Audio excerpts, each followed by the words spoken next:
హరే శ్రీనివాస 36వ శ్లోకం. భక్తో భక్తి గుణావృతే భక్తో భక్తి గుణావృతే ముదమృతా పూర్ణే ప్రసన్నే మన కుంభే సాంబా ముదమృతా పూర్ణే ప్రసన్నే మన కుంభే సాంబా तवाङ्घ्रिपल्लवयुगं संस्थाप्य संवेत्फलं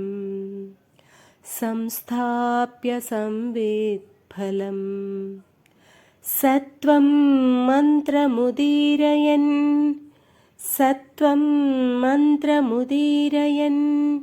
निजशरीरागारशुद्धिं वहन्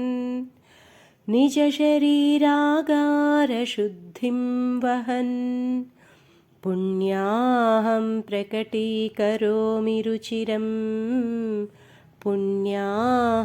प्रकटीकरोमि रुचिरं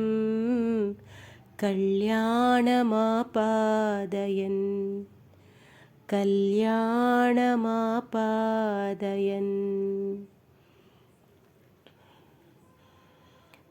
भक्तो भक्तिगुणावृते मुदमृता पूर्णे प्रसन्ने मन कुम्भे साम्बा तवाङ्घ्रिपल्लवयुगं संस्थाप्य संवेत्फलं सत्वं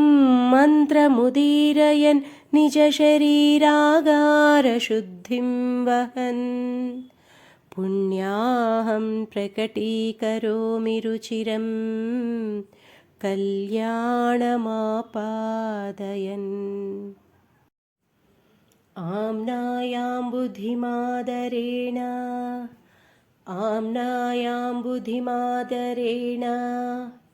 सुमनः सङ्घासमुद्यन्मनोमन्थानम्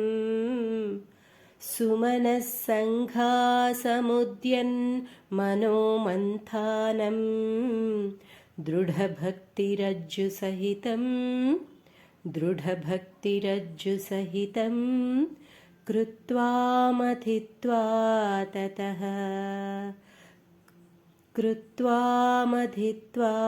ततः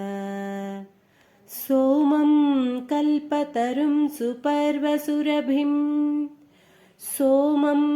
कल्पतरुं सुपर्वसुरभिं चिन्तामणिं धीमतां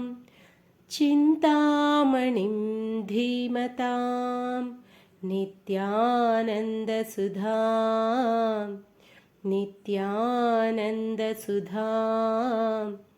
निरन्तररमा सौभाग्यमातन्वते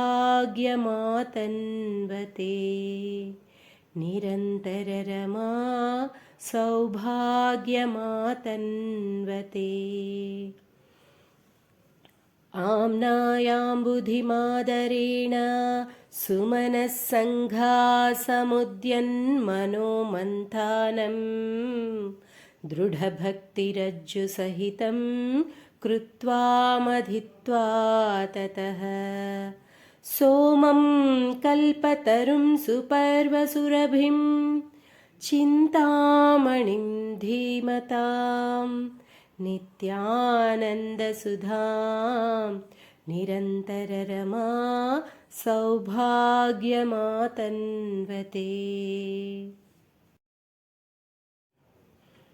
प्राक्पुण्याचलमार्गदर्शिता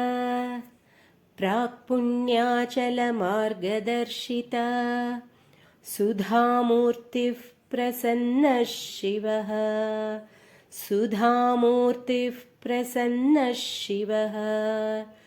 सोमः सद्गणसेवितो मृगधरः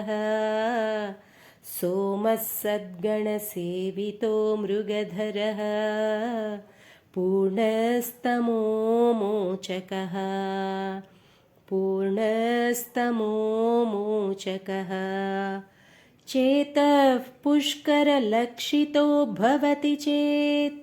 चेतः पुष्करलक्षितो भवति चेत्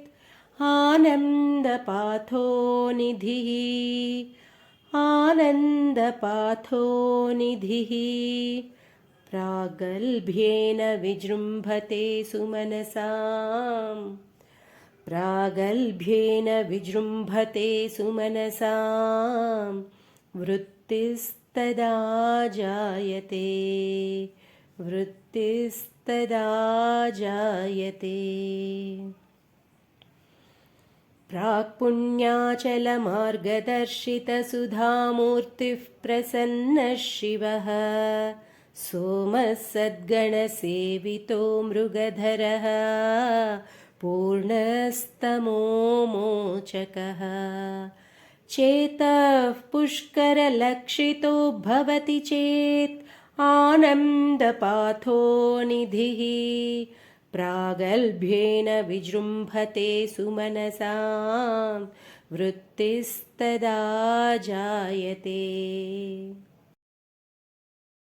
धर्मो मे चतुरङ्घ्रिकसुचरितः धर्मो मे चतुरङ्घ्रिकसुचरितः पापं विनाशं गतं पापं विनाशं गतं कामक्रोधमदादयो विगलिताः कामक्रोधमदादयो विगलिताः कालासुखाविष्कृताः कालासुखाविष्कृताः ज्ञानानन्त्यमहौषधिः सुफलिता ज्ञानानन्त्यमहौषधिः सुफलिता कैवल्यनाथे सदा कैवल्यनाथे सदा मान्ये मानसपुण्डरीकनगरे मान्ये मानसपुण्डरीकनगरे राजावतंसे स्थिते राजावतंसे स्थिते धर्मो मे चतुरङ्घ्रिकः सुचरितः पापं विनाशं गतं कामक्रोधमदादयो विगलिताः कालासुखाविष्कृताः ज्ञानानन्त्यमहौषधिः सुफलिता कैवल्यनाथे सदा मान्ये मानसपुण्डरीकनगरे राजावतंसे स्थिते धीयन्त्रेण वचो घटेन धीयन्त्रेण वचो घटेन कविताकुल्योपकुल्याक्रमैः कविताकुल्योपकुल्याक्रमैः रानीतैश्च सदाशिवस्य रानीतैश्च सदाशिवस्य चरिताम्भोराशिदिव्यामृतैः चरिताम्भोराशिदिव्यामृतैः हृत्केदारयुताश्च भक्तिकलमाः हृत्केदारयुताश्च भक्तिकलमाः साफल्यमातन्वते साफल्यमातन्वते दुर्भिक्षान्मम सेवकस्य भगवन् दुर्भिक्षान्मम सेवकस्य भगवन् विश्वेशभीतिः कुतः विश्वेशभीतिः कुतः धीयन्त्रेण वचो घटेन कविताकुल्योपकुल्याक्रमैः रानीतैश्च सदाशिवस्य चरिताम्भोराशिदिव्यामृतैः हृत्केदारयुताश्च भक्तिकलमाः साफल्यमातन्वते दुर्भिक्षान्मम सेवकस्य भगवन् विश्वेशभीतिः कुतः. हरे श्रीनिवास.